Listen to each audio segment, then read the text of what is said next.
pre-show, we give our live studio audience just a little extra something, a little special something that the audience at home doesn't get. And tonight's little extra something is well, a confession. We've run into a couple obstacles today, and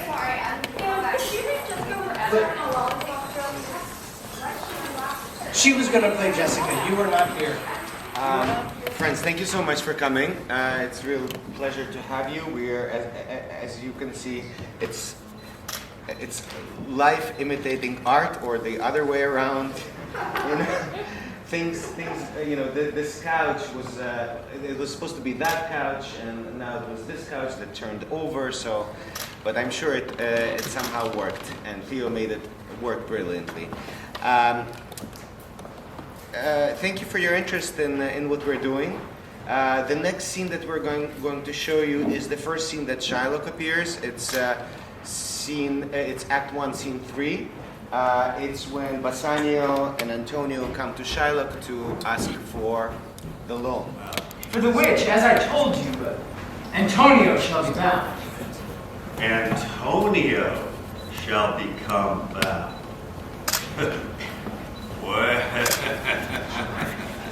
May you stead me. Will you pleasure me? Shall I know your answer? 3,000 ducats for 3 months, and Antonio bound. Your answer to that?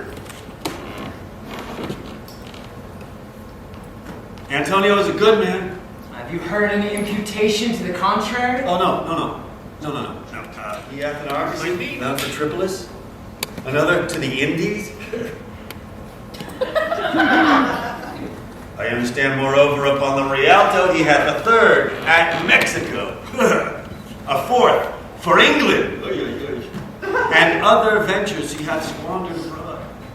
Ships are but boards, sailors but men. There be land rats and water rats, water thieves and land thieves. I mean,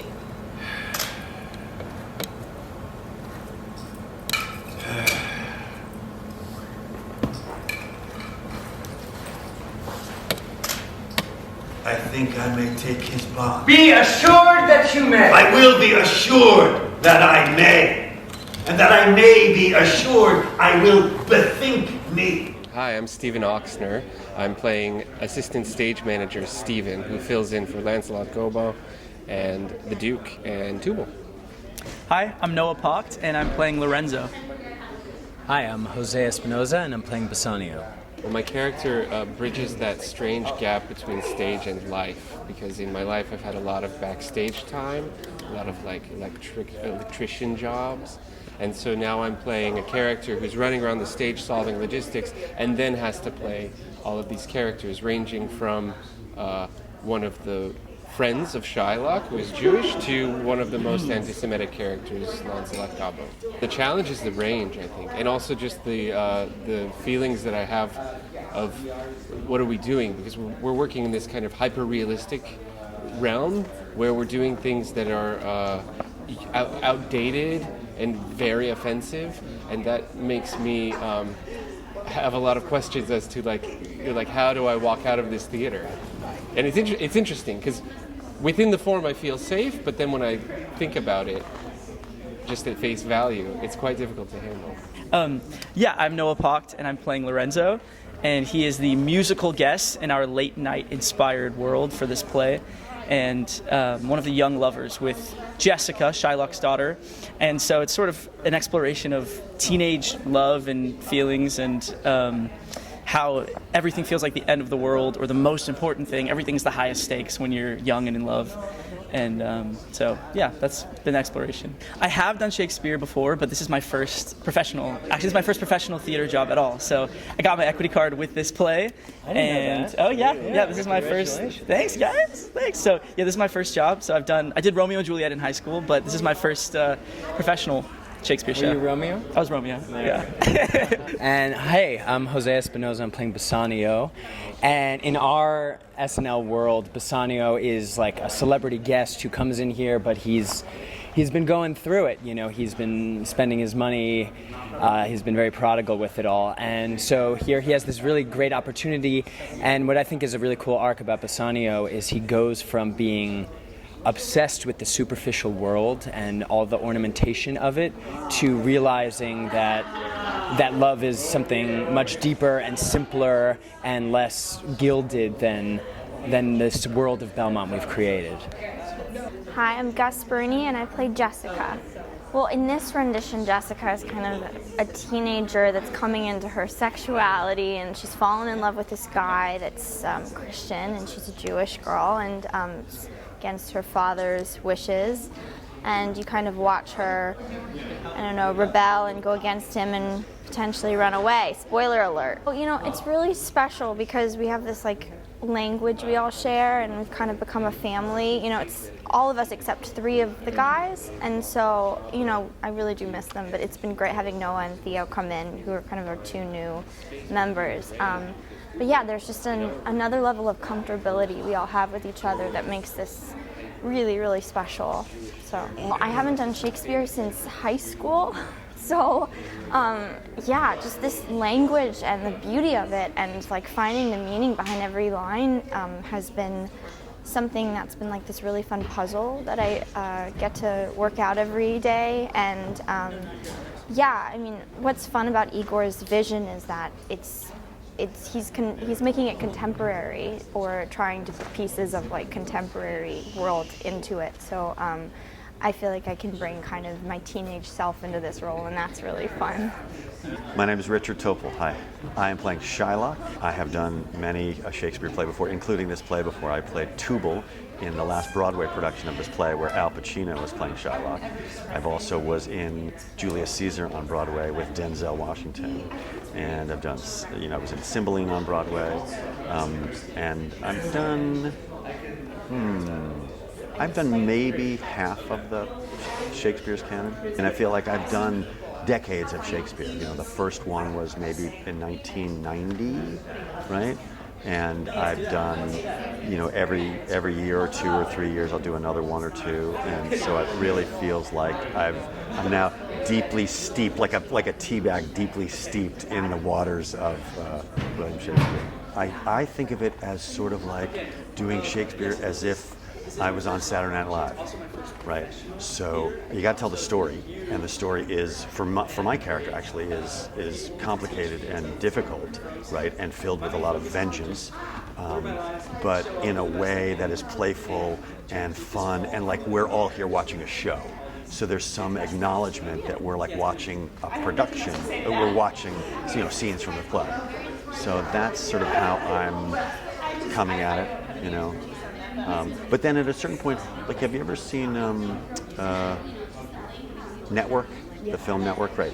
Or read it, right? Like, to me, there's a little bit of Howard Beale in my Shylock. A little bit of like, I'm mad as hell and can't take it anymore. Right, that he breaks the story, right? I mean, like, the story is being told and he can't handle the container that it's being held in. Whether that was Network News, this is a play about a love story, and sort of with the troubled part of the play about this Jewish moneylender who they all hate. Hi, I'm Alexandra Silber, and I am playing Portia in The Merchant of Venice. I've not only done Shakespeare before, the last piece of Shakespeare I did was with T.R. Knight. At Chicago Shakespeare Theater in 2018 and 19, we were playing Bottom the Weaver and Titania, Queen of the Fairies in Midsummer Night's Dream. I think it's always really, really difficult to approach problematic material that focuses on hate. And of course, for me, the subject matter is very personal because I am a Jewish person, a Jewish woman. But additionally, I think one of the things that's really interesting, the focus of my role in this is not as the oppressed Jewish person, but as the oppressor. And as a fellow oppressed person in this world of Venice. Portia is an oppressed person because she's a woman in a man's world. And though she lives in a gilded cage, it's a cage nonetheless. And oppressed by her father and his will that she's not to receive her fortune or her freedom until she not only marries somebody, but marries somebody that solves a very, very challenging riddle.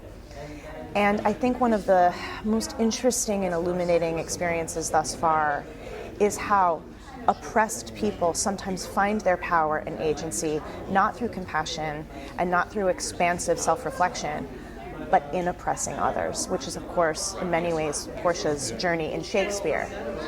Inside our production, I think one of the biggest challenges is there's 3 levels of reality. There's us, the actors, there's a portrayal of the actors in the play, and then there's the characters we're playing.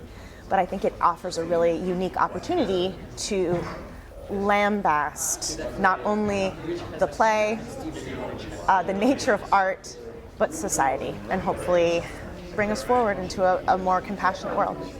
Hi, my name is Igor Goliak. I'm the director of Merchant of Venice. The form is dictated by the title of the play, the original title of the first quattro, which is a comedy. It's a comedy about evil Shylock, the Jew, as it says in the original quattro, and the people that are in love. A comedy about the people that are in love that are overcoming the evil Shylock. And in my opinion, it's extremely anti-Semitic, clearly, but in our version, we wanted to connect it to today. What is a comedy today, and how simply and easily hate can live with us, as in the same way as love can live with us, in the same way that comedy can live with us, and they can exist side by side. I've done 3 plays. It's like this is the 3rd one, triptych. I did Our Class, the Dybbuk, and I'm doing right now Merchant of Venice. When I choose to do plays, I invest everything I have in them in terms of my life, my research, my kind of thoughts, and that's based on what is happening in the world, what I feel is needed in the world, what kind of collaborators I currently have. So it all depends on that. I can't dictate what will happen with that.